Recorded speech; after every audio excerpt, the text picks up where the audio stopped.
Na na na na na na na.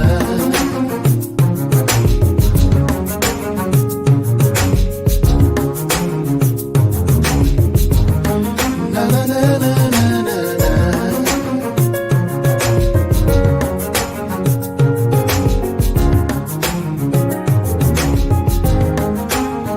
Come and try me, see if you find any wicked ways in my heart. You can know me and take away. Good evening, everyone. Welcome to the live show. I'm your host, Tyrone Brown Jr., and I am so grateful to all of you for joining us. Thank you so much. For those of you that are joining us on YouTube, on Twitter, on Twitch, also on Facebook Live, thank you so much. Also, for those of you that are on our website, www.thelifeshowpodcast.com, look, we appreciate you. I just want to also say welcome to our radio listening audience, which is Hoosier Heat Radio. So thank you so much for tuning in.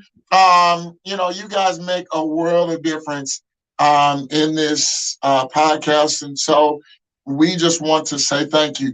Also, for those of you that don't know, I just want to say thank you to Jackie Roper Jr. and Fox Glen Marketing for all of the background production, all of the, background work that they're doing on a consistent basis. Look, man, y'all make me look good, and I appreciate it. Y'all make me look good, so thank you. It is definitely a privilege, an honor, and a pleasure. What I would like to say is share, and share some more. And so you can share from a number of different avenues. You can share this from Twitter, from Facebook, wherever you are. And so you can share it. And I'm really appreciative of the continued people that continue to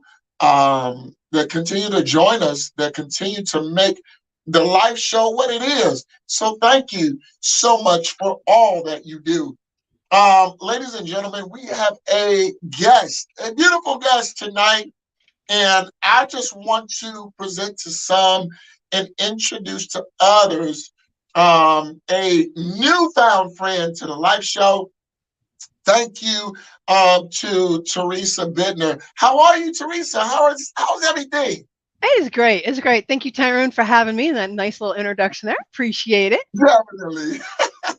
Well, Teresa, first of all, if you can just tell us a little bit about yourself and who you are and where you come from, and we'll start there. Sure. How long do you want me to go on where I came from? Because it's got a long story. jump on the soapbox now, and then don't come off. Okay, I can do that. Give me the hook when it's time. For sure. Yeah, so thanks for having me. So I'm right now hailing from Austin, Texas. So it's where I happen to live now. But as we were talking earlier, I'm originally from New York, and that's kind of where this whole journey began. Yeah. So I partnered with those who've been knocked down and want to bounce back again. And What does that mean? What does that mean, Teresa? So I have my own coaching business. That's what the little PCC below my name means. I got the professional certified coaching from the International Coaching Federation. Just got my PCC. Okay. I've been waiting a long time for that. I'm so happy. So that's what I do now. And then I'll tell you a little bit about how I got to where I am now. And my focus is on resiliency and transitions and helping people through transitions and getting through those hard things, death of a loved one, divorce, lots of career changes. We've had some wonky few years, so that's something I do a lot of. So I always tell people my whole life shouted change, and I was resilient, but I didn't know it. I grew up in an alcoholic, abusive home. I bet lots of listeners can relate to that, and didn't realize that, kind of always being, don't want to get in trouble, got to make sure everything's okay, was part of being resilient. And then we moved. Oh my gosh, we moved. I was born in upstate New York, and I was little Miss It, smoking, drinking. And we moved to oh yeah, I was that girl. We Okay. moved to Charlotte, North Carolina, and oh my God, literally the debutante next door thought Satan had moved in and made sure my life was hell. It was, Oh and I'm telling you, like in middle school, those are tough years, but no. I was not resilient, and we did not bounce back. It was not pretty. We moved from my Yeah. dad's job. He started drinking more. It was, I call those the turbulent teen years. They were rough. They were not pretty. Um, God, turned into a real rebel without a clue is kind of how I tell that. But Yeah. I survived it, got through it, and I wanted to go to school to be a psychologist. My dad was like, "Absolutely not! I will not pay for you to be a quack." I was like, "Oh my God!" And I was the little nerdy kid who like got Psychology Today when I was like 12. Wouldn't do it. Wow. He's like, and this was back in the 80s. So, and I was a reasonably smart kiddo. And he's like, you know what? You like boys and money. You need a computer science degree. I'm like, okay, what's that? Our high school happened to have a computer science class. I took it. I'm like, sure enough, good looking dudes, and this is pretty easy for me. So I went to Okay. school and got a computer science degree. It was okay. I thought it was fun. And that's when we moved to Austin, Texas. My late husband and I moved here straight, and that was another transition. We got married, graduated, and moved in one weekend. I do not recommend that for anybody. I 6 months understand. 6 months later, we're like, who are we and what are we doing? For sure. So that started a 16-year high-tech career, which was great. The money was fantastic. Software development was very boring to me. And lo and behold, I wanted to work with people. I wanted to develop them. So I became a manager. And then I became a project manager. And that's where the PMP is below. My kiddos always call me a pimp. It's like, no, kiddos, that's a professional project manager. I am a pimp of projects.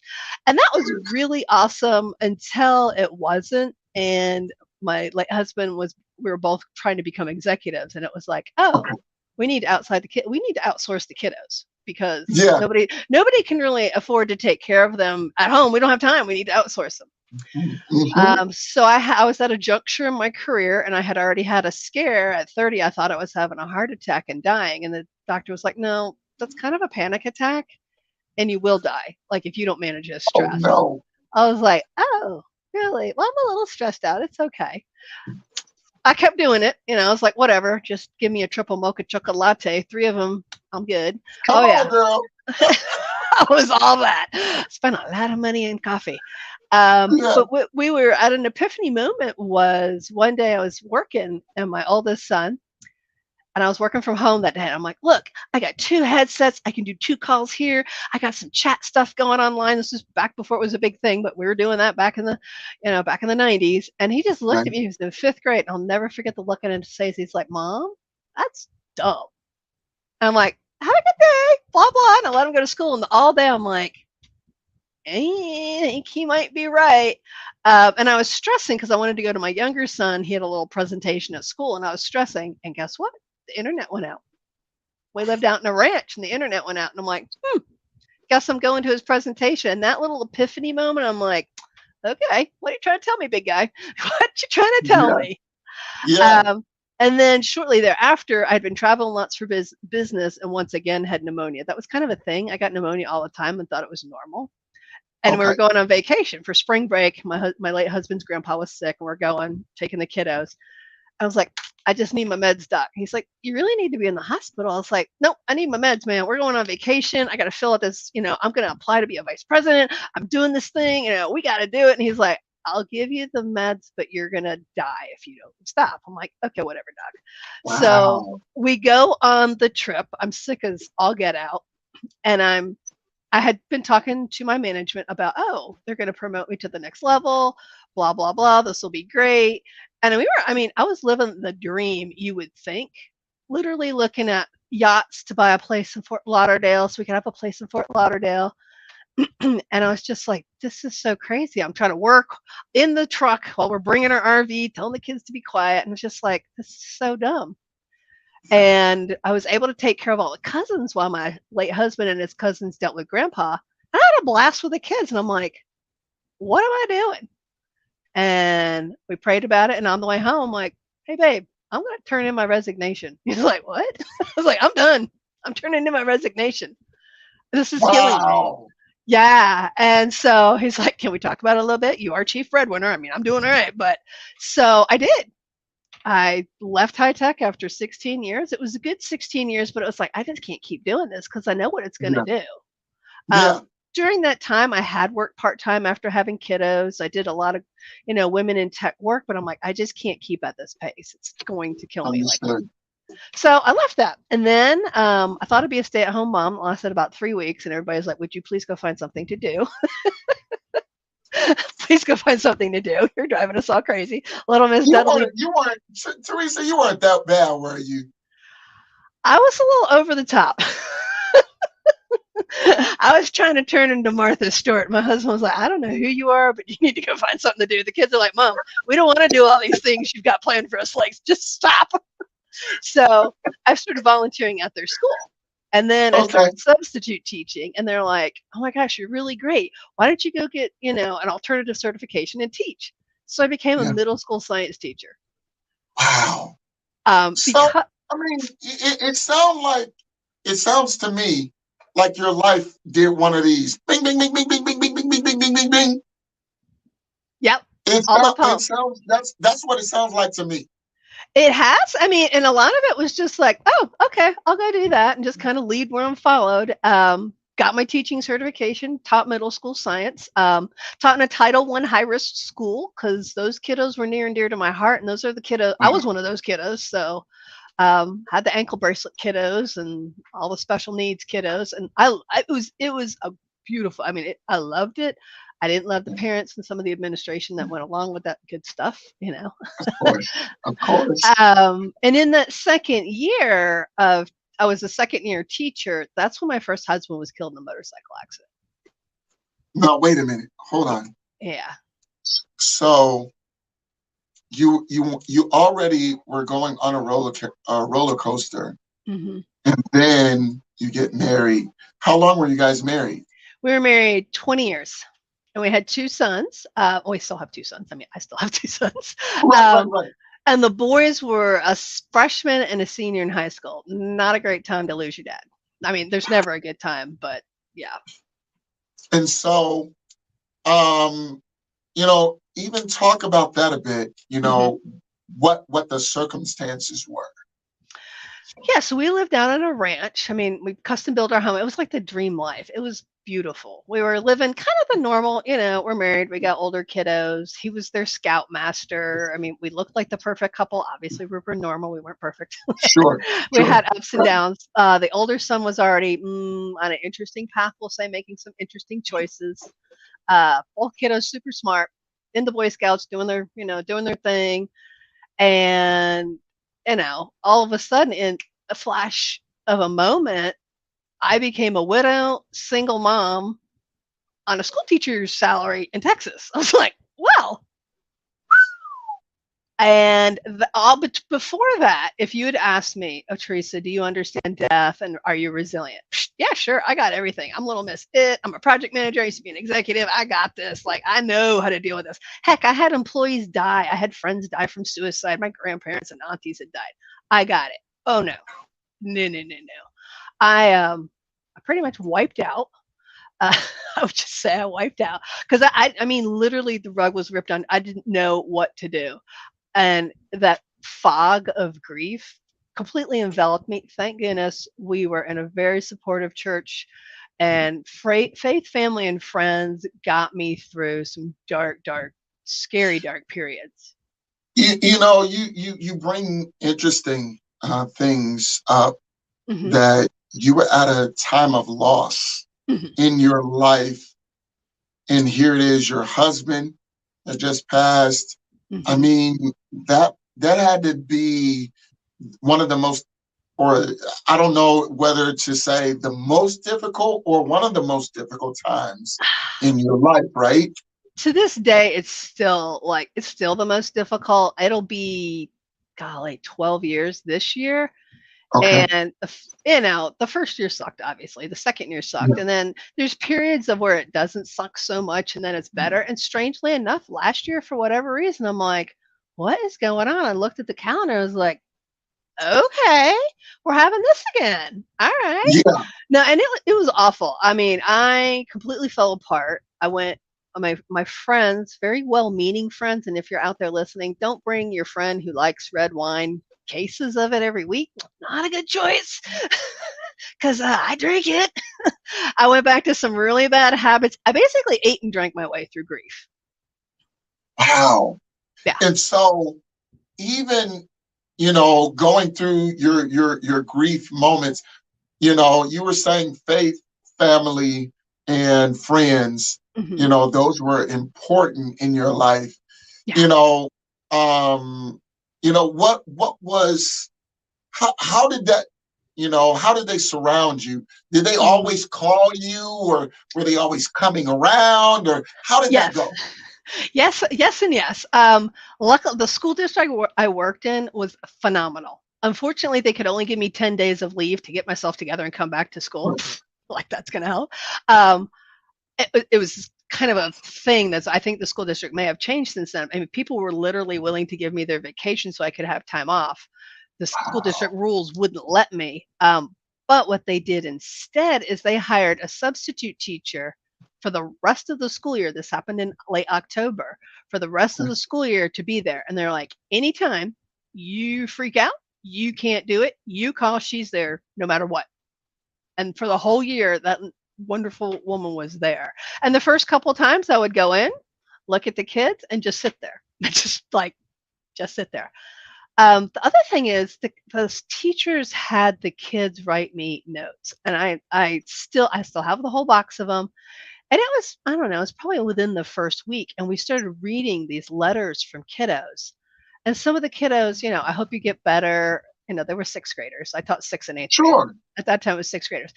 But some of them are like, "Oh, yeah, I've never told anybody, but my mom died from blah, blah, blah." And the teachers and I were reading, we're like, "Oh my God." And this kid's wisdom, the beautiful wisdom that came from the kids was just so amazing.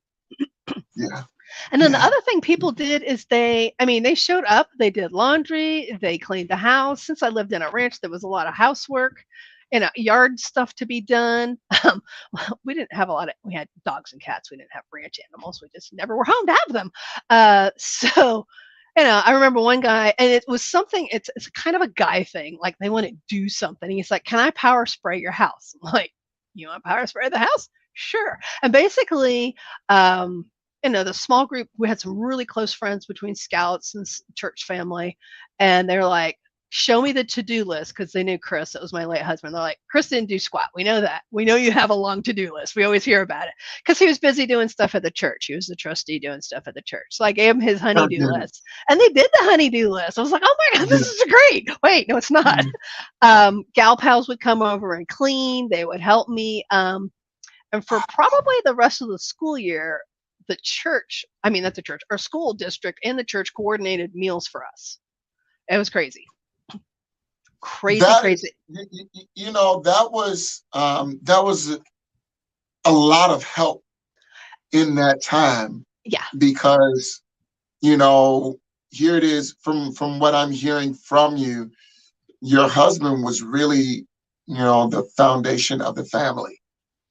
Yes. And what he did was he took on the blood of everything, and you guys were kind of, fitting in your own little circles, but Hmm. he carried the family on his back, you Yeah. know. That Yeah. and that was, now you had, a sort of a substitute Hmm. through church and the school district. And so all of those things came in play. And it Hmm. was really beneficial that you even got in as a teacher, so that now they could support you. Yeah. And it's, you kind of look back and you're like, okay, God, you had a heck of a plan for me. Wow. Who knew?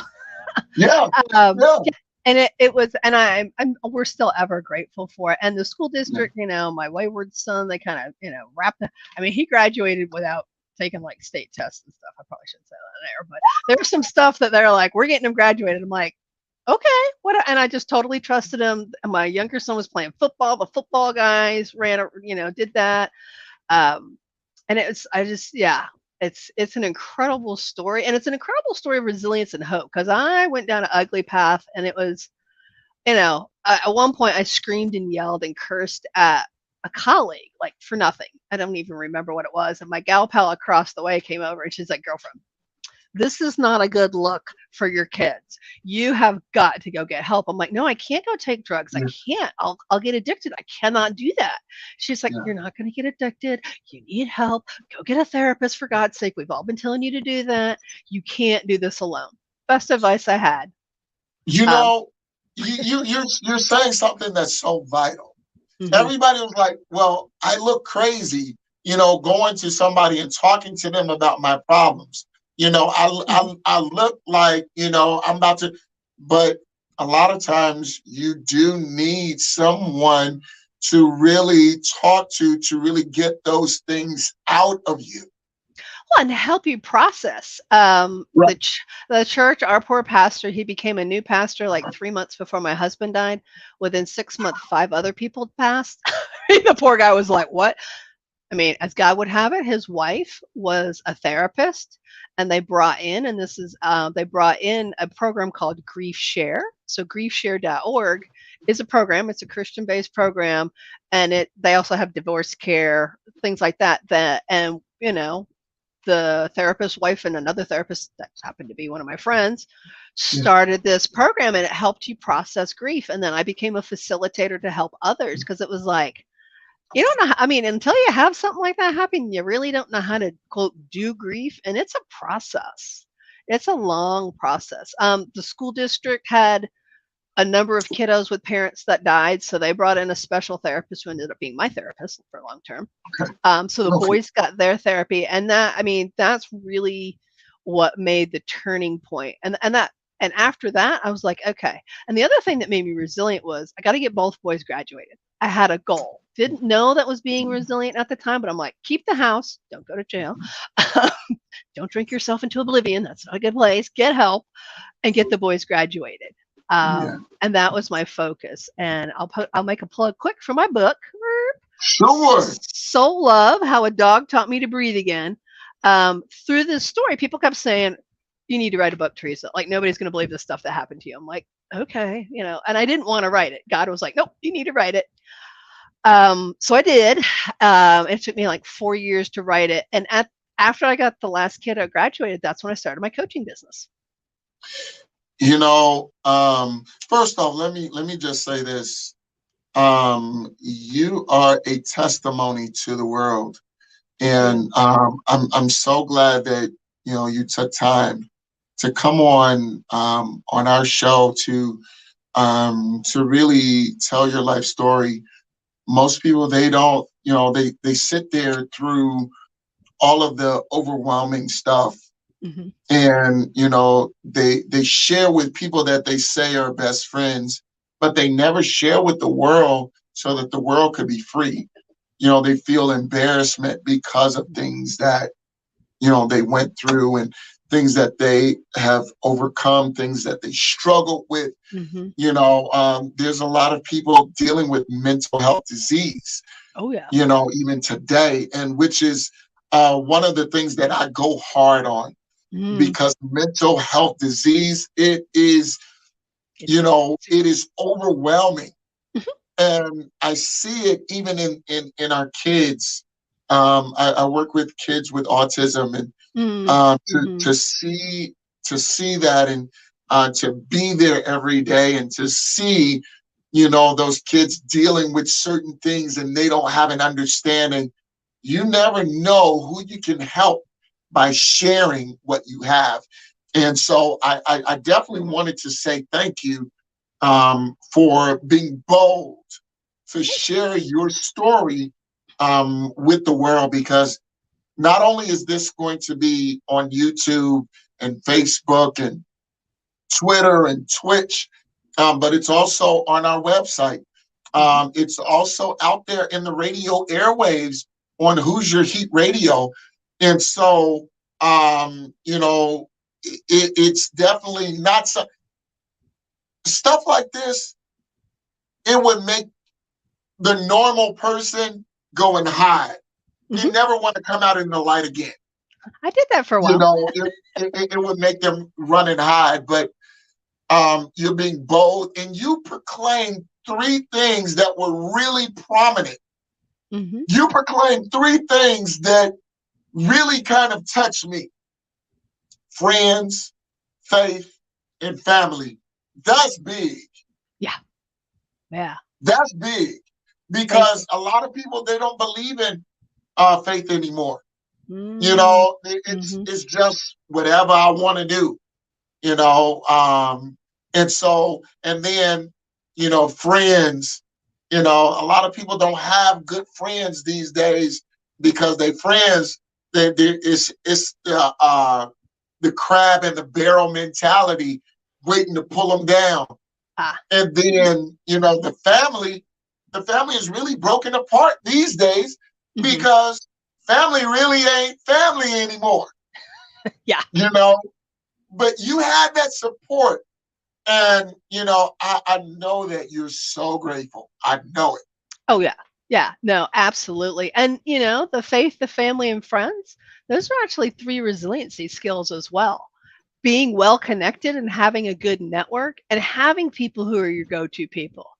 And Mm, it's so critical, because when things like this happen, it's very I mean, I cocooned. That's what I call it, yeah, like cocooned. I wouldn't yeah, talk to people. I would answer the phone, and I would yeah, tell your listeners, keep reaching out, keep calling, keep emailing, keep texting, you know, and say, hey, I'm coming over. And this is what a couple of gal pals like, hey, we're coming over, and we've got our cleaning supplies, and we're going to help you clean. I'm like, I don't want to clean the house. They're like, you don't have to. We're going to come see, you know, what's going on. Speaking of yeah, Facebook, yeah, that's how I wrote the book, because I promised my family, who's distributed around the United States, that I would post every day, so that I didn't offer yeah. myself or do anything silly.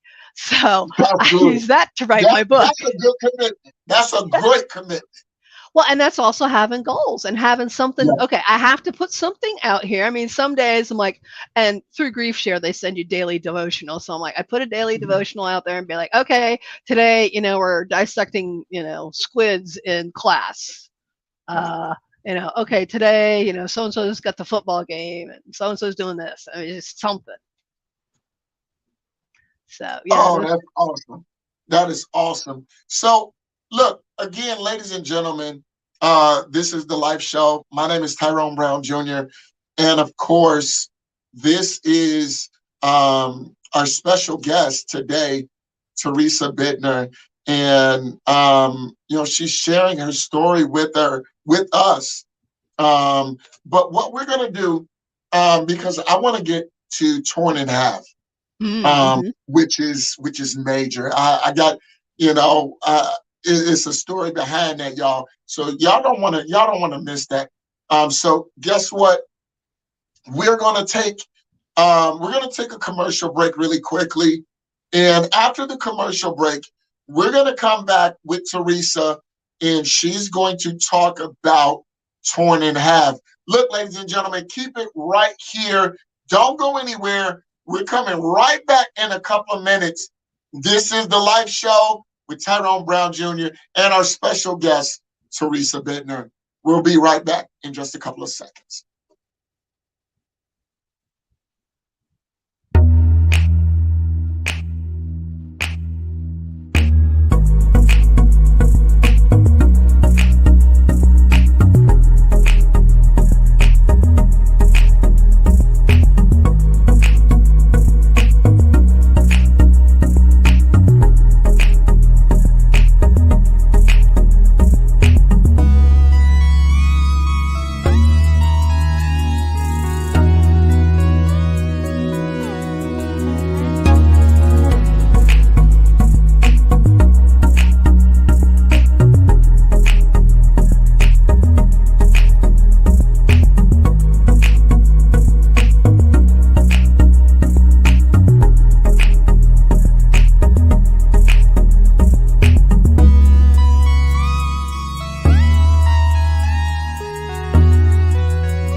ladies and gentlemen, we're back. You know, and so I am so glad that you are with us, ladies and gentlemen. My name is Tyrone Brown Jr.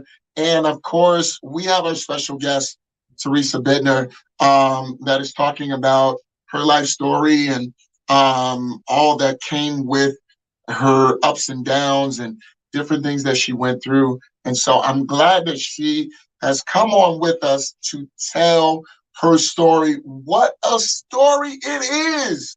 Wow. Thank you. You put goosebumps on my arms, like Okay. telling your story. It is phenomenal. But I know, number one, that it was not easy. Mm. Okay, I know that it was not easy. Whenever you go through a tragedy like that, and you lose someone that has been in your life, over a period of time, it's never easy. I will tell people all the time that I lost my mother coming up on 6 years. And when I lost my mother, I went insane. And people didn't know why I was, doing certain things and acting out in certain ways. But I really did not have it together mentally. And, I had people coming at me all sideways. And then, they were like, just get over it. And I'm looking like, are you crazy? Like, you don't even know the agony and the pain that I went through. And I knew that I wasn't by myself, but it felt like I was by myself. And it happened just like this, that I lost my mother in May, and then my wife lost her mother in February. So almost 9 months apart, we both lost our mothers. And so we were dealing with double grief because, I knew her mother just as long as, we were married, before we were married. And so, dealing with grief. But I definitely want to get to Torn in Half. This movement is huge. Torn in Half is huge. Can you talk about it and how it was founded and just feel free to share. Absolutely. No, I'd be happy to. Sorry for your loss of your mom. When I started my coaching business, I didn't want to do grief and I didn't want to do executives. That was what I didn't want to do. And God said, oh no, you're going to do it, because my mom, as soon as I started my business, started getting sick and I became remote caregiver. And then she passed the year after I started it. It's like, and I had a coach at that time and I was like, I can't do this. She's like, no, you have to do this. I'm like, I can't coach people. I'm going to cry. I can't do this. And she's like, no, sweetie, that will show them you're human.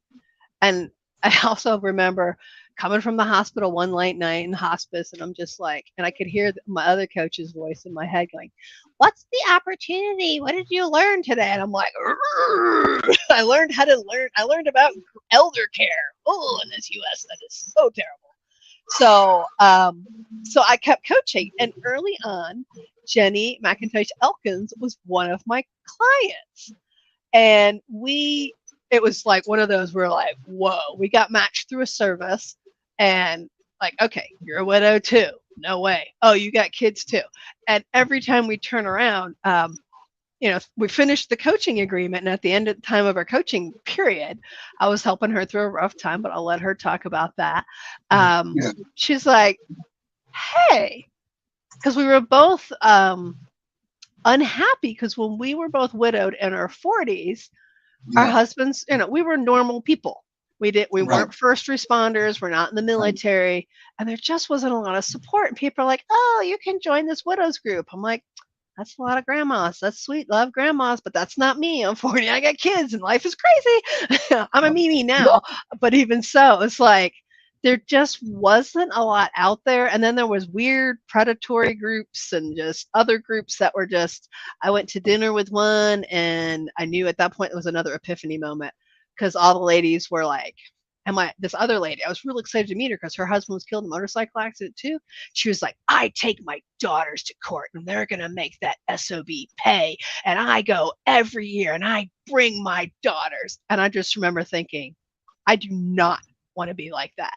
And it had been like Oh my God. 15 years for her. She took her kids from like babies all the way through adulthood. And I was just like, I'm not, no, not doing this. No. So Jenny and I got together. And she's at the end of it. She's like, and we were both, talking about that. We, formed a really close bond, which sometimes happens in coaching, sometimes doesn't. And she's like, Yeah. what do you think about doing something on the side? I'm like what? She's like, widow support. I'm like, ooh, tell me more. So she's like, I have this vision and it's called Torn in Half. And I'm like, yes, a heart getting ripped apart. And so that became our logo.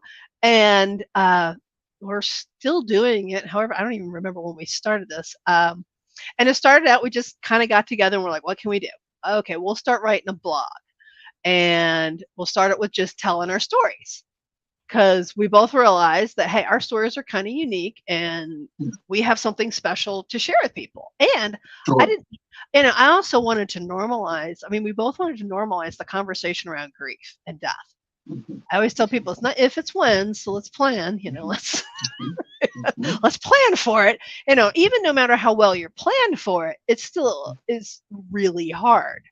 Yeah. So we started putting together all the resources we could find. We started partnering with other people, and we meet and we've been doing this together for, gosh, I don't even know how many years. And it's basically the torn in half comes from the scripture, when the two are put together, nothing will tear them apart. Well, this can really tear them apart. And so we want to have real stories and useful things that we tell widows and widowers. And we also want to have lots of resources. So we've got, on our website, torninhalf.com, it's out there and you can find resources. We blog every week. We're doing a series that we started. Last year, we did a series that kind of went into the darker aspects of grief. This year, we're doing a little bit brighter. And the darker aspects being, going to the funeral. Do you cremate? Do you bury? I cremated, Jenny buried. And talking about what I would call the really hard stuff, like what do you do the first few days? Right. What legal stuff do you have to worry about? Like what financial stuff? This year we're doing a series called It's Okay. So it's okay if you cry in public. It's okay if you're happy in public. So we try to do like the alternative, the compare and contrast, because so many people tell you, oh, get over it. Oh, you should be doing this. Not only and this is something we both really strongly believe that this is, if you're in a grieving moment, it's your journey, not anybody else's. Right. And don't tell somebody, I know what you're feeling, because you don't. You don't know what the relationship with that person was. They might be glad they're gone. Probably not, but it could be. You can always say, hey, I'm so sorry. I'm sorry for your loss. I always tell people, say less, listen more. That's good. You know what? Can you say that again? Yes. Say less, listen more. You got one mouth and two ears. You've heard that. That's a reason. Because people, when they're grieving, just either they want to talk about it, and a lot of times people say, and we have a couple of blog stories about the dumb things people say. I literally, in my late husband's receiving line, had someone tell me that, you're excuse me, you're young, you'll find someone new. Oh, and when you're ready, I can fix you up. I was just like, okay. Oh my goodness. That's not a really good time to tell me that. That is no good. No. And well-meaning people say it. And what Jenny and I talk about is they say it, you don't have to accept it. And I tell my coaching clients this, you can accept, reject, or reframe anything anybody says. And no, oftentimes oh, wow, there you go. Thank you, Alice. All right. Oftentimes they're uncomfortable with the situation, so they want to take your pain away. And when you're listening, you're just there. You're not trying to fix them. I remember going back to school telling my students, like, hey, I'm not sick. I'm not broken. I'm just really sad. And this is what grief looks like.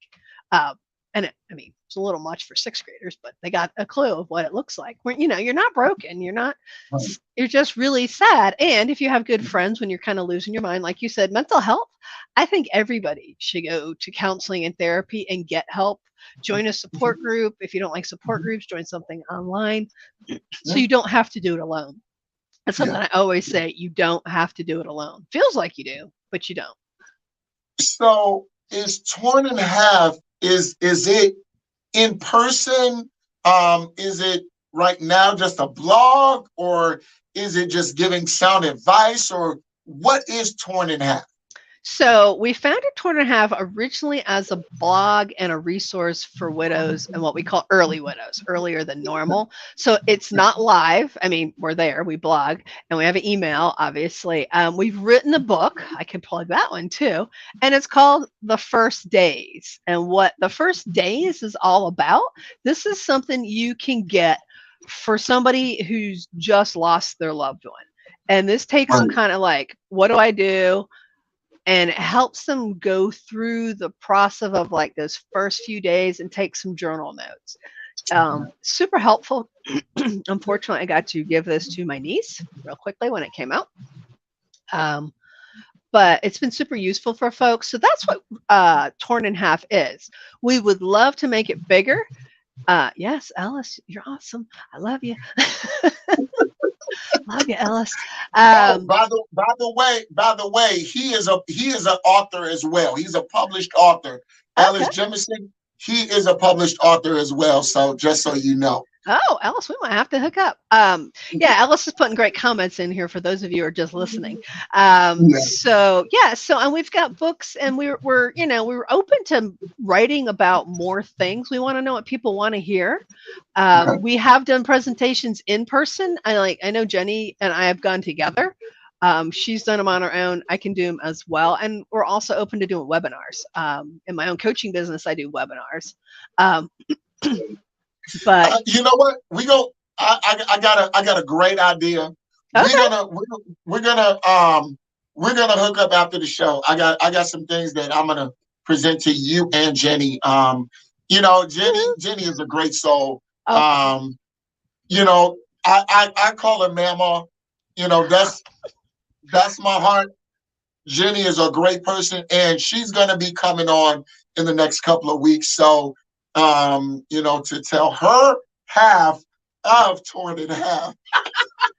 Yeah. And tell her story. Mm-hmm. But she's got a heck of a story. I know. And so I really, you are y'all fit.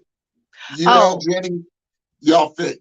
We fit so well that we had started the blog and the business, and we meet for an hour once a week. And every time we're together, like, I can't believe how much stuff we get together.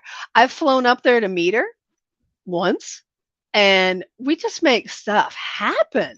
I mean, and it's one of those, every time we're like, okay, this is taking forever. Should we do it? It's like somebody will come to me or her, and they're like, yep, we need to keep doing this. It's kind of a ministry is what it's turned into. I mean, obviously we'd love to not have to make it a heart work. We would love to make some more money on it, but it's not about that. For both of us, it's a passion project to help others who don't have it. Because I mean, it's a tough road to hoe, and you don't want to go alone. And I mean, and then being a published author, you were saying that you didn't really want to write this book. You really didn't want to write it, and God was like, yeah, you're writing it. Right. This Torn in Half book, I was good. My book telling my story, the ugly stuff. And it's about a dog. The dog actually talks and says, because I'm like, oh, it's another memoir, blah, blah. Who wants to read a memoir? So I'm like, oh, after my husband died, I got a Doberman. He never wanted a Doberman. I always did. This dog was going to save us. And we needed something. We needed something to laugh about. So it was the first year afterwards. We got him for Christmas. And the dog, he was literally a very strange Doberman. He was, goofy puppy, but he would look at you with those brown eyes and he was like my therapist. I call him my therapy dog. He wasn't, but in the book, he tells all the stuff that's embarrassing that I don't want to talk about. He gets really worried about mom. Ooh, she's making funny noises and drinking that stinky stuff, you know. Oh, the kids, what's going on? So that's kind of the book, and it's yeah, I'm right. Yeah, so that's the first one. The next memoir is underway. It's called Eldercare Nightmare: Mission of Love, and it's about me caring for my elderly parents. My mom, who's passed, my dad's got dementia and is in memory care and was my abuser. That's a hard one to write as well. I keep going, I don't want to write it. Oh, yes, you do. No, I don't. That's a whole nother You journey know, that I'm on. you, oh my goodness. Do you work with hospice companies? That's a great question. I would love to work with hospice companies. Oh, it's so funny you should ask that because right after my mom died, I wanted to join the local hospice here. And they're like, how many months has it been? I'm like, oh, like 3. They're like, you're not quite ready. It was like, yes, I am. And then I'm like, oh, heck no, I'm not. I would be happy to work with hospice companies. I don't take insurance. I mean, from a coaching perspective, my business doesn't take insurance, but yeah, I'd love to work with hospices. Jenny and I have also reached out to, local funeral homes and cremation folks and things like that as well. So we definitely are a resource out there for people, and other widows I, groups. I love this. Um, you know, Jemison has his book out that I can recommend to you. And his book is talking about faith. And Okay. the name of the book is The Faith to Continue On.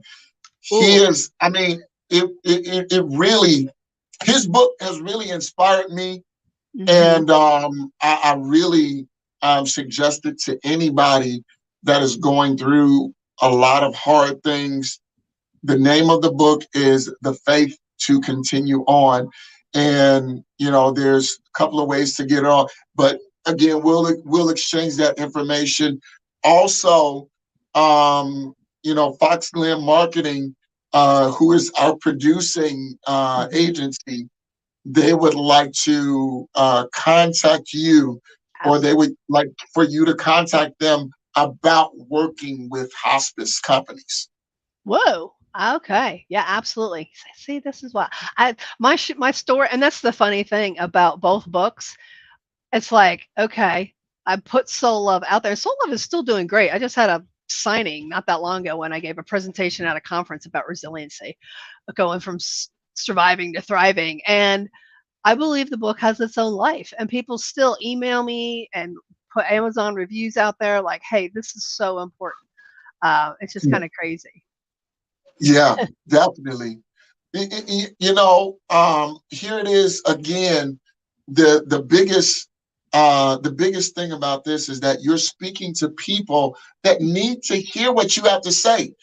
A lot of times we're so closed off from the rest of other people because our lack of trust. Hmm. Especially in today's society, a Sure. lack of trust. And now we kind of close ourselves off from being blessed because of the situations that we have seen on TV, and hearing on the radio and seeing on the internet how people were exposed. And now we've closed ourselves off. Hmm. And it really has um, kind of diminished the influence of transparent good people like you.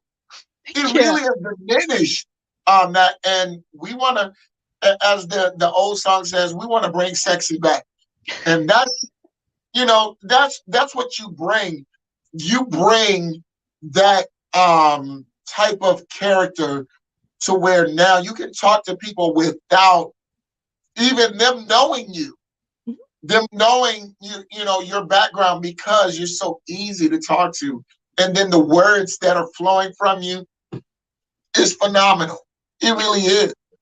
Oh gosh. So, Thank you. so you got, your information is scrolling at the bottom.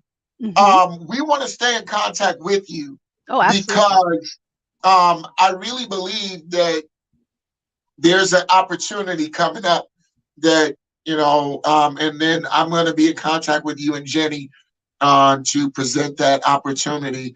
But I love what you have done, what you've said. Your book, it is, that Torn in Half, I really believe is getting ready to go on the bestseller market. Oh, that'd be fun. That'd be fun. I really believe, because it's a lot, even in the pandemic, you have a lot of people that, this is what they're going through. This is a lot of what they're experiencing right now. So they're going to need what you have. Absolutely. Yeah. And I one of the things is like, get back out there, at least contact with other people, because you need people. You need people. Find the people who are those good, true people like yourself, Tyrone, and find those that are, willing to be with you and love you for who you are. Because that's really, it's really one of the things out there. It's just remembering that. And, I had a choice. I could be that bitter, angry, icky widow, or I could be like, you know what? I'm a happy, joyful person. I don't know how, but I'm going to find it. And then, getting the help to find that is absolutely. And being willing to take help. What you said about being blessed, I was kind of indignant about all these people showing up wanting to help me. And my pastor's wife is like, we know you don't need any help. We know you have it all together. Let them help you so they feel good. She like totally messed with my brain. I was like, afterwards, I'm like, she messed with me. Because, it's so humbled and blessed me to allow people to help me. Because I was, me and Chris were the ones who helped everybody. And it was tough. I should say that I am remarried. I have a bonus son, and my kids are doing great. Some people always want to know, like, how did it all end up? Ends up great. Ends up great. I'm a meanie. Life is so blessed. I got grandfur and real grandbabies. So, well, it is awesome meeting you and talking to you. There's going to be more dialogue. There's going to be more opportunities. I guarantee it. But ladies and gentlemen, again, we are interviewing Teresa Bitner, and I need everyone that is on to take her information. If you're on radio, I need you to go and get Teresa Bitner. I need you to get all of her information off of Facebook, off of our website, www.thelifeshowpodcast.com. There we go. Jemison just bought your book online. Thank you. He just bought your book. Thank you. If you would like a signed copy, you can go to my website under book, and I will send you a signed copy. It's a little, there we go. I'd be happy to sign it. So thank you. Look, thank you. You guys are awesome. Whoop, whoop, whoop. It's definitely a pleasure. It's definitely a privilege. Thank you so much for being on, for allowing us to tell your story and allowing us to be the vehicle to tell your story. But it's definitely, we appreciate you, and thank you so much. Thank you so much for the opportunity, and your listeners. I thank you for listening, and I can't express enough gratitude. It's been a pleasure. You're a fun host. Thank you so much. Well, again, ladies and gentlemen, this is The Life Show. My name is Tyrone Brown Jr. Don't forget, coming up at 7:30, we have Darnell Brown coming up with Out the Box Podcast. You don't want to miss it right here on The Life Show. Look, we're getting ready to get out of here. I just want to say thank you all for listening, for tuning in.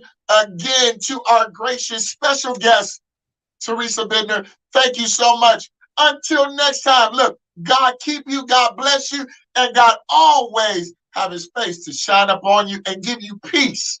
All right? Until next time, peace!